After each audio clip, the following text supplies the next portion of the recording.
Assalamualaikum warahmatullahi wabarakatuh. Perkenalkan, nama saya Nesya Khairani dengan NIM 240510252. Saya mahasiswa semester 4 program studi hukum di Universitas Malikus Saleh. Tujuan saya membuat video ini adalah untuk memaparkan hasil analisa saya tentang sengketa desain tata letak sirkuit terpadu. Bahwasannya sampai saat sekarang ini di Indonesia belum ada kasus-kasus pelanggaran desain tata letak sirkuit terpadu ini. Hal ini dimungkinkan karena kurangnya kemajuan teknologi seperti negara-negara lain. Baik, sebelum membahas terlalu jauh, aku mau menjelaskan dulu apa sih itu desain tata letak sirkuit terpadu.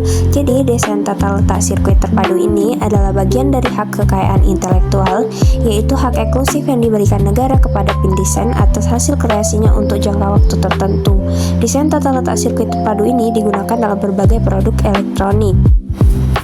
Tahukah kalian bahwa perangkat elektronik yang sehari-hari kita gunakan seperti smartphone, laptop, hingga kartu ATM memiliki chip yang tersusun dari desain tata letak sirkuit terpadu. Desain ini dapat memperoleh perlindungan hukum loh, karena memiliki nilai ekonomi dan teknologi yang tinggi. Salah satu contoh perlindungan desain tata letak sirkuit terpadu ada pada kasus Altera Corporation versus ClearLogic yang akan saya bahas pada presentasi kali ini.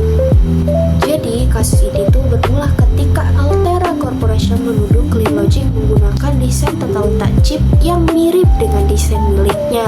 Sementara itu, ClearLogic menyatakan bahwa dia memperoleh desain tersebut melalui reverse engineering atau rekayasa balik. Lalu, kasus ini menimbulkan permasalahan mengenai perlindungan desain tata letak sirkuit terpadu. Jika kasus Altera versus ClearLogic ini dianalisis berdasarkan Undang-Undang Nomor 32 Tahun 2000 tentang desain tata letak sirkuit terpadu, pertama dapat dilihat dari pasal 2 mengenai orisinalitas. Desain chip milik Altera merupakan hasil rancangan sendiri sehingga memenuhi unsur orisinalitas dan berhak memperoleh perlindungan hukum.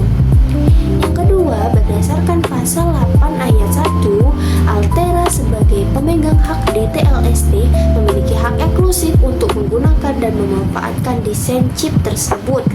Oleh karena itu, penggunaan desain yang sama atau sangat mirip oleh ClearLogic tanpa izin dapat dianggap bertentangan dengan hak eksklusif yang dimiliki Altera.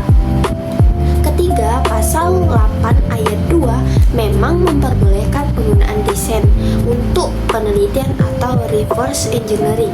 Namun dalam kasus ini, ClearLogic tidak hanya melakukan rekayasa balik untuk mempelajari teknologi, melainkan juga menggunakannya dalam pembuatan produk yang akan bersaing di pasaran.